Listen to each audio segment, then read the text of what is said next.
مبارک ہو، اس کی برکات، اس کے انوار سے فرمان نبی پر تمام مقیموں کو محفوظ فرمائے۔ آپ بچوں سے اٹھ کے ادھر آ جاؤ۔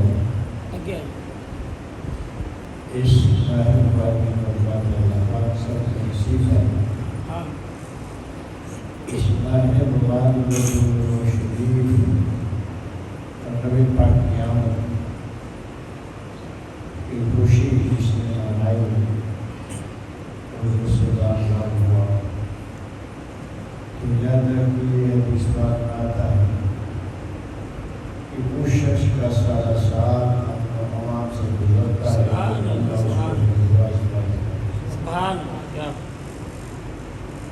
میرے نبی مکرم محمد رسول اللہ صلی اللہ علیہ وسلم کی دعا میں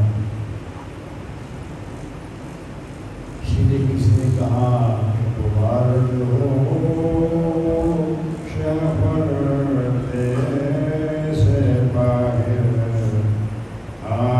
آنے والا ہے، مبارک ہو شہر سے باہر آنے والا ہے، گدائی کو زمانہ جس کے در پر آنے والا ہے، مبارک ہو شہر سے باہر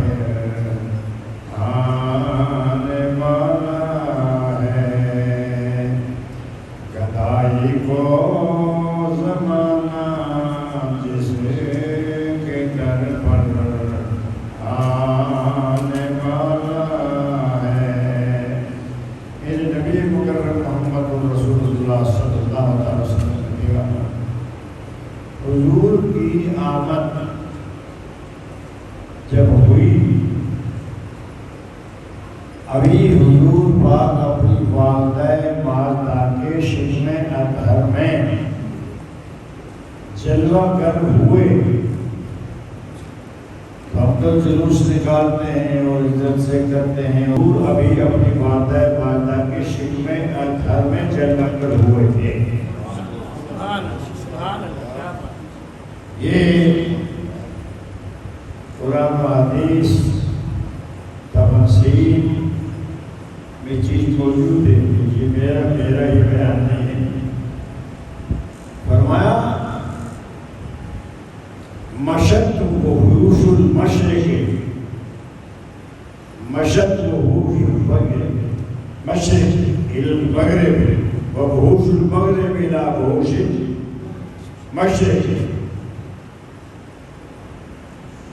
یبشر بعضهم بعضا کأن حمد برسول اللہ صلی اللہ علیہ وسلم وہ امان الدنیا و سراجها، یعنی اب تو اندازہ لگا لو کہ چاند پر یہ کہہ رہے ہیں کہ جنگلوں کے سمندروں کے جانور مشرق کے مغرب والوں کی طرف دوڑے اکٹھے ہو کے خوشی میں، اور مغرب کے مشرق والوں کی طرف کیوں دوڑے؟ یبشر بعضهم بعضا، ایک دوسرے کو بشارت دے رہے تھے، خوشخبری دے رہے تھے، مبارکباد دے رہے تھے۔ کس بات کی؟ کہ ہمیں نبی رسول اللہ صلی اللہ علیہ وسلم اور جانوروں خوش ہو جاؤ، نبی پاک اپنی ماں کے حمل پاک میں جلوہ گر ہو چکے ہیں۔ جو اب کوئی لوگ کس نے کیا، ان کو یہ پتا کہ چلا کہ وہ کہہ رہے ہیں کہ راضی ہو جاؤ، اب وہ نبی آ گیا۔ کون سا نبی؟ تو وہ جانور کہتے ہوا امان دنیا و سراجها، جو ساری دنیا کے لیے امن ہوگا، وہ ساری دنیا کے لیے چراغ روشن ہوگا۔ یہ جانور کہہ رہے ہیں۔ تو جب جانوروں میں اتنا علم تھا اور ان کو اتنی خوشی ہوئی تو انسان تو اس کا زیادہ حقدار ہے، کیونکہ سبیل العقول ہے، اس کو اللہ نے عقل دی ہے، اور انسان اشرف المخلوقات ہے. کل انسان یہ تمام خدا کی مخلوقات سے اشرف اور بزرگتر ہے. اس کو تو زیادہ حضور کی خوشی منانا چاہیے. اسی لیے میرے نبی مقدس محمد رسول اللہ صلی اللہ علیہ وسلم دیوانہ حضور کی یہ شان ہے. اور جب حضور دنیا میں آئے تو آپ کے علم میں آپ سنتے رہتے ہیں کہ کعبہ سجدے میں گر پڑا. جو طواف کرنے والے تھے وہ دیکھ رہے تھے کعبہ سجدے میں گر پڑا، درد سجدے میں گر پڑے، پتھر سجدہ کر رہے ہیں.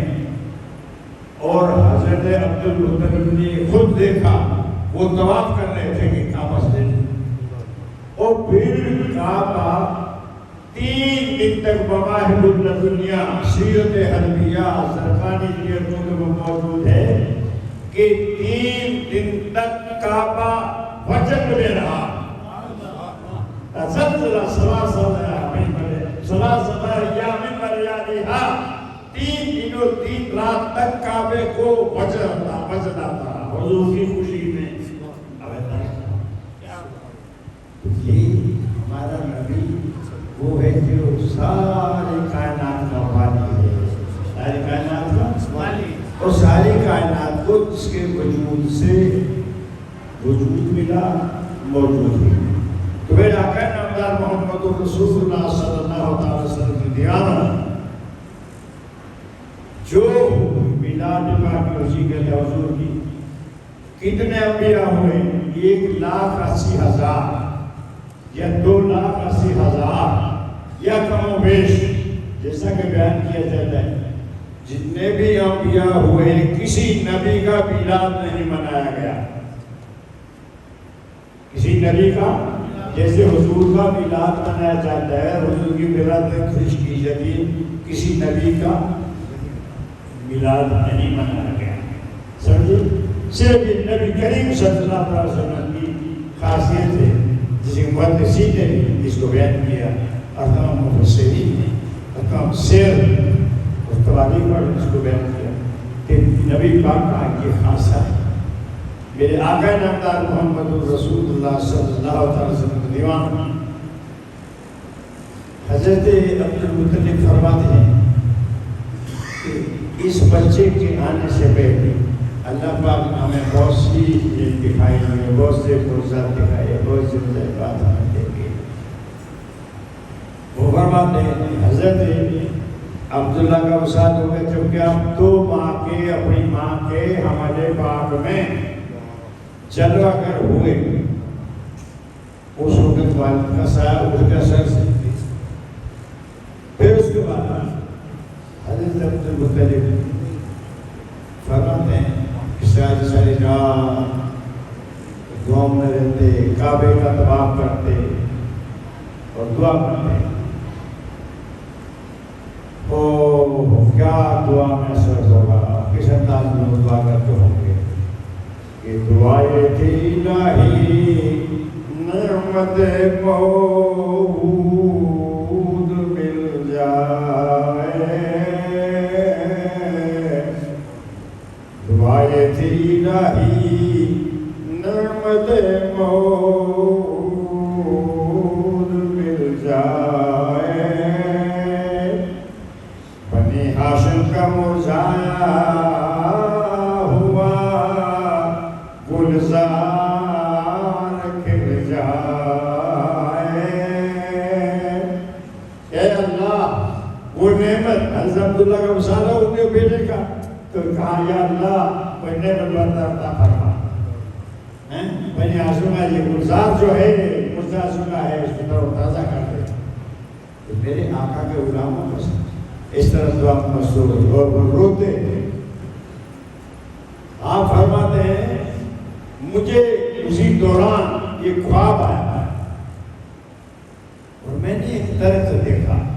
بہت عظیم درخت ہے، بہت عظیم درخت ہے اور اس کی شاخیں مشرق سے مغرب تک پھیلی ہوئی ہیں.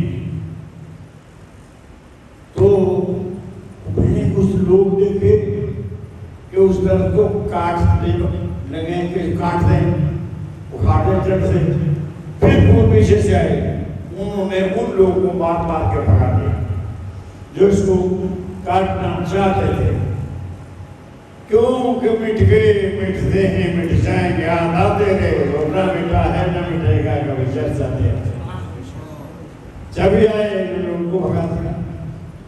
تو بڑی بڑی شاخیں تھی، ٹہنی تھی، لوگ لٹک گئے، بہت سے لوگ ان کے ساتھ لٹک گئے اس درخت سے۔ تو میں نے بھی چاہا کہ میں بھی کوئی شاخ پر لٹک جاؤں، میں نے چاہا لیکن میرے ہاتھ میں شاخ نہیں آئی۔ میں اس خواب سے بڑا چونکا اور بڑا تھوڑی گھبراہٹ ہوئی، کیا درد ہے اور کیا یہ خواب ہے، کیا معاملہ ہے اس کا۔ تو خیر میں ایک محبت کے پاس پہنچا اور اس سے پوچھا، تو جب میں نے خواب بیان کی تو محبت من تعبیر دینے والا خواب کی، وہ تعبیر دے وہ چونک پڑا،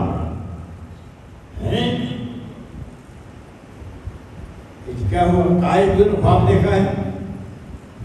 کہا جی دیکھا ہے، تبھی تو اس کا بھی پوچھ رہا ہوں۔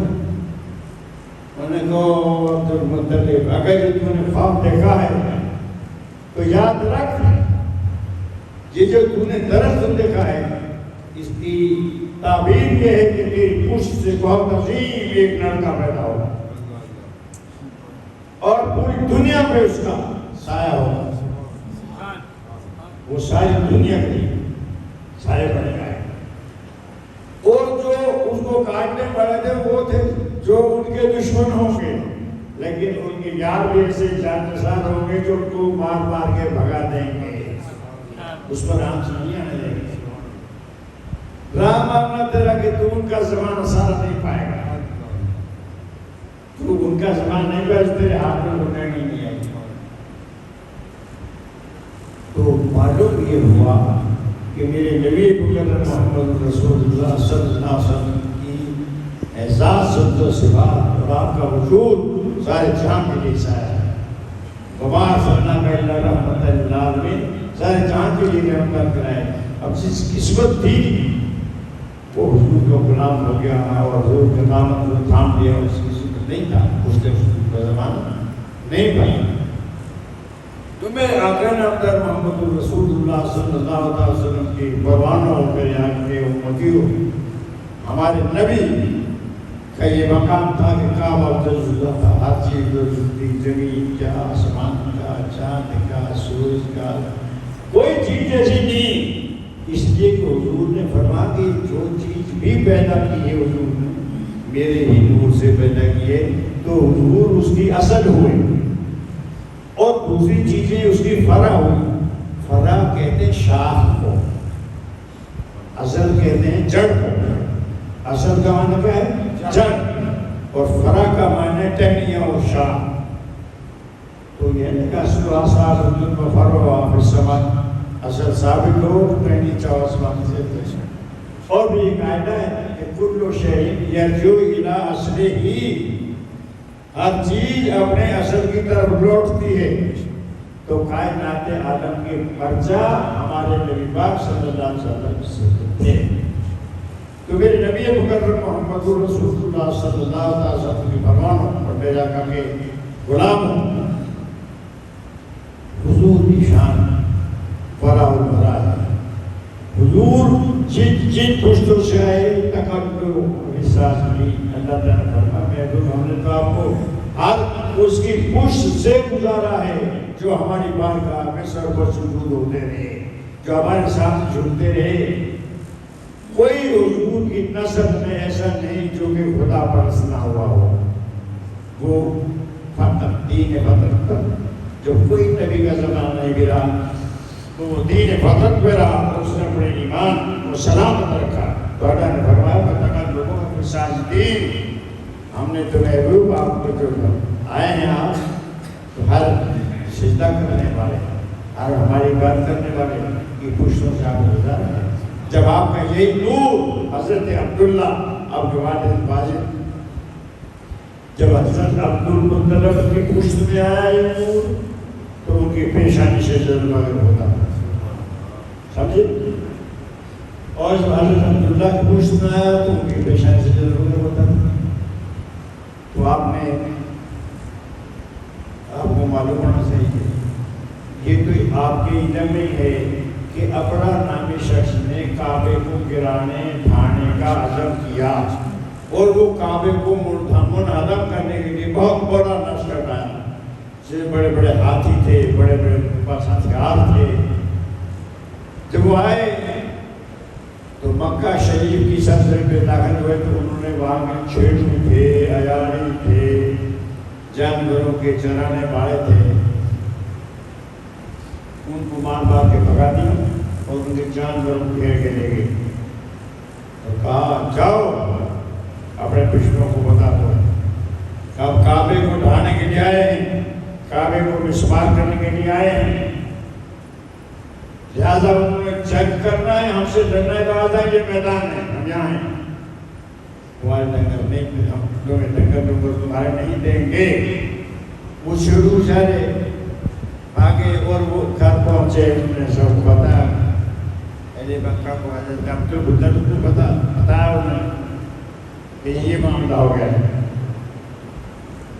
اچھا سب کو جمع کیا، مشورہ کیا، بھائی ہم بتاؤ، بڑے بڑے ان کے پاس سنا ہے ہاتھی ہیں، بڑی بڑی سواری ہیں، بڑے بڑے ہتھیار ہیں، ہمارے وہاں میں تیاری ہے، تم بتاؤ۔ میٹنگ بیٹھی، جب جماعت بیٹھتی ہے، میٹنگ بیٹھتی ہے تو اس میں مشورہ ہوتے ہیں، کوئی کچھ کہتا ہے، کوئی کچھ کہتا ہے، ہر ایک کا دماغ الگ ڈالتا ہے، عقل الگ ڈالتا ہے، فہم الگ ڈالتا ہے، کوئی کچھ کہہ رہا ہے، کوئی کچھ کہہ رہا ہے، میں یوں کرو یوں کرو۔ حضرت عبدالمطلب نے کہا بھائی بات یہ ہے کہ ہم جو اتنا احترام اس کعبے کا کرتے ہیں، جس کو وہ گرانے کے لیے آئے ہیں، ہم اس کو کیا سمجھتے ہیں کعبے میں؟ ہم سمجھتے کیا، یہ تو سارے جانتے ہیں، ہم تو خدا کا گھر سمجھتے ہیں کہ بیت اللہ ہے، بیت اللہ کا معنی کیا ہے؟ اللہ کا گھر۔ تو بھائی بات یہ ہے کہ ایسا کرو، جب ان کے پاس ساز و سامان ہے، ان کے بڑے بڑے ہیکل ہاتھی ہے، سب کچھ ہے، تو ہم ان سے مقابلہ کیا کریں گے، ان سے لڑیں گے کیا؟ جب اللہ کا ایک گھر ہے تو اللہ جانے یا اللہ کا گھر جانے، کیا کہا؟ جب ہم اللہ کا ہی گھر جانتے تو اللہ جانے، وہ جانے۔ ہم چلتے ہیں اور جا کے کہتے ہیں کہ بھائی ہمارے جانور ہمیں دے دو، اور جو تم کعبے کو گرانے آئے ہو، ڈھانے آئے ہو، مسمار کرنے آئے ہو، تو کعبہ جانے یا کعبہ والا جانے، یہ ان کو کہہ دیں۔ یہ چلے گئے، جب یہ گئے انہوں نے ایک ہاتھی تھا ان کے پاس، یہ مسئلہ بھی اسے یاد رکھ لینا ذہن میں رہے کہ نام ہمیشہ اپنے بچوں کے اچھے نام رکھو، ہر چیز کا نام اچھا رکھو، برا مت رکھو۔ اس ہاتھی کا نام تھا محمود۔ ہاتھی کا نام کیا تھا؟ محمود۔ اسی حالگی میں لکھا ہے، سب وغیرہ لکھا ہے۔ تو محمود کا معنی اچھا، محمود کا معنی تعریف کیا گیا۔ وہ ان کو جو ابلا والے تھے، کسی کو سواری نہیں دیتا تھا، اوپر نہیں چل دیتا، مارنے کے لیے بھاگتا تھا۔ انہوں نے کہا کہ یہ حملہ کرتا رہا تو اس کو آگے رکھو، جب وہ مکے والے آئیں تو اس کو آگے کر دو، یہ حملہ کرے گا تو مار دے گا، یہ کا تو کو مارے گا، جب وہ کریں گے تو بھاگ جائیں گے۔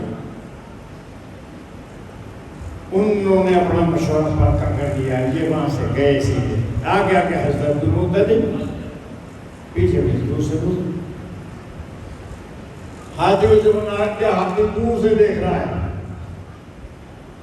یہ درند چرند پرند ہر خدا کی مخلوق اپنی شان کے مطابق عقل رکھتی ہے، فہم رکھتی ہے، وہ زمین امور تو نہیں ہے، لیکن اپنے نفع نقصان کا خیال تو رکھتے ہیں، ہر چیز ہے اور پہچانتے ہیں۔ ہاتھی کو جب آ گیا تو ہاتھی ایسے دیکھا، جب ہاتھی نے غور سے دیکھا، حضرت عبدالمطلب چھت چلے گئے تو ہاتھی دوڑا، وہ خوش ہوئے کہ میں دوڑا تو حملہ کرے گا، دوڑا اور دوڑ کے حضرت عبدالمطلب کے سامنے بیٹھ گیا۔ جیسے کوئی سجدہ کرنے والا سجدہ کرتا ہے برکا اللہ عباس یہ آتے کہ برکا کما یبرک البعیر، وہ ایسے بیٹھ گئے کہ سامنے جیسے اونٹ بیٹھتا ہے، وقالا بنطق الفیل، اور ہاتھی بول اٹھا کالسلام علی النور الذی فی ظہرک یا عبد المطلب، اے عبد المطلب جو تیری پشت میں نور ہوتا ہوا اور پیشانی سے چمک رہا ہے، اس میں اللہ کے سلام ہو۔ اب سب حیران ہو گئے ہیں، ہاتھی بولا ہے اور زبان سے لگا دے، اے عبد المطلب اس نور کو سلام ہو جو تیری پشت میں ہوتا ہوا تیری پیشانی سے چمک رہا ہے۔ بس وہ حیران کہ ہم نے سورہ سے حملہ کرے۔ اب جناب جیسے ہی انہوں نے ارادہ کیا، انہوں نے کہا بھائی ہم آئے ہیں، ہمارے جانور ہمیں دے دو، اور کعبہ جانے یا کعبے والا تم گرا دو، تم گرا دو۔ جانور انہوں نے لیے، ڈنگر جمل جو جمل لے گئے تھے وہ نے واپس دے دیے، اور اب انہوں نے جو چڑھائی کرنے کے بعد کیا چلنے لگے تو اللہ پاک نوافل بھیج دیے، چھوٹے چھوٹے سے پرندے، اور ان کی چونچوں میں چھوٹی چھوٹی ککڑی، یہ نہیں کہ بڑے پاؤں تھے، یہ ایسے پاؤں نہیں تھے، وہ چونچوں سے پھینکتے تھے اور پار بول جاتے تھے۔ تو ان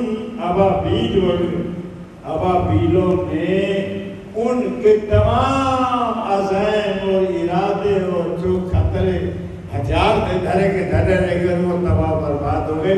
ان میں سے کوئی بچا تو یہ ہاتھی محمود بچا، جس کا نام محمود تھا، اور اس نے نبی پاک کے نور کا احترام کیا۔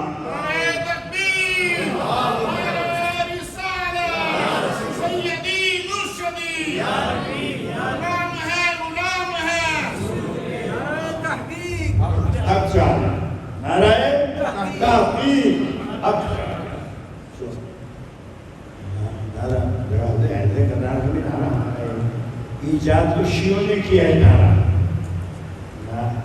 نعرہ ایجاد ان کی ہے، لیکن ہے ہمارا بھی وہ، لیکن اس کے ساتھ نعرہ تحقیق چاروں صحابہ خلفائے راشدین حق کہ لا يجتمع هؤلاء الأربعة إلا في قلب المؤمن، ان چار کی محبت یکساں مومن کامل کے دل میں سما سکتی ہے، دوسرے کے دل میں نہیں سما سکتی۔ خیر پلین حضرت یہاں حضرت ابو مطلب تھے، جب یہی نور حضرت عبداللہ حضور کے والد بارت میں پشت میں پہنچا تو بہت بڑی کاہنہ ساحلہ اپنے فن کی ماہر اور جن بہت بڑی امیر کبیر تھی، اسے آپ کو دیکھا تو دیکھتے کے ساتھ فائل و فائل ہو گئی حضرت عبداللہ پر، اور حضرت عبداللہ کہیں جنگل میں تو کہنے لگی عبداللہ مجھ سے شادی کر دو، مجھ سے شادی کر تجھے بے شمار مال دوں گی، یہ اور جو تو کہے گا۔ کہا اچھا، کہا میں تجھے کل بتاؤں گا۔ حضرت عبداللہ رضی اللہ تعالیٰ عنہ حضور کے والد ماجد نے کہا اے عورت تجھے کل بتاؤں گا، آج نہیں، میں اپنے والد سے پوچھ لوں۔ بہت خوبصورت عورت تھی، بہت مالدار، اتنا لالچ دیا جائے اس زمانے میں، لیکن بیٹا باپ کا فرما بردار، میں اپنے باپ کا مشورہ کروں۔ آج کل تو باپ کے مشورے سے مجھے بھی پہلے باپ کو پاگل ہے، باپ کا پتہ ہمیں زیادہ کرتا ہے، اور اس کی عمر گزری ہے۔ اب ہمارے بیٹے ہم سے کہیں تو ہمارے تو 200-250-300 سال 100 سال کے تجربے ہیں، کیونکہ ہم نے 100 سال کا دیکھے، انہیں پھرا کے 100 کے دیکھے، انہوں پھرا کے 100 سال، ان کے تجربے ہیں، کیا کیا باتیں کیسی ایسی ہوتی ہیں۔ تو یہ ایسا ہوتا ہے۔ آپ نے فرمایا عورت کل جواب دوں گا، اپنے والد سے پوچھ کے میرے والد نے چاہے دے دی تو میں تجھے نکاح کر لوں گا، ورنہ کہا ٹھیک۔ وہ ساری رات وہیں بیٹھی رہی، اللہ قدرت کہ اس رات ان کی پشت میں جو نور جلوہ کرتا وہ منتقل ہو کے اور مائی آمنہ کے بدن اثر کی طرح منتقل ہو گیا۔ لہذا کون سے پوچھا ابائی یہ بات ہے، اور بیٹا کوئی بات نہیں، نکاح ہی ہے، اجازت یہ گئے تو عورت بیٹھی ہوئی ہے بڑے شردا انتظار میں نگاہیں اسی جمی ہوئی پر جو قریب پہنچے تو اس نے منہ پھیر لیا. آپ اس طرف ہوئے تو انہوں نے دوسری طرف منہ پھیر لیا. تو آپ نے فرمایا اے عورت کل تو ایسا کہہ رہی تھی کہ آدمی ایک بات کر کے بھی کیوں جاتا ہے کہ بدل تیرا بدل گیا کہ کیا بات ہے. میرے باپ نے اجازت دیتی ہے میں تو صرف ایک بات کے ساتھ آیا ہوں کہ اب کریم و اجابات وفا کریم اور اچھے لوگ جو باتیں کرتے ہیں تو اس کو پورا کرتے ہیں. مجھے تیری ضرورت نہیں ہے تجھ کو میری ضرورت تھی تو میں تجھے بتانا آیا ہوں کہ میں کہہ گیا تھا کہ اس کا جواب کل دوں گا. مجھے تیری ضرورت نہیں تجھے تیرا نہ صحیح لیکن میرے باپ نے اجازت دے دی ہے.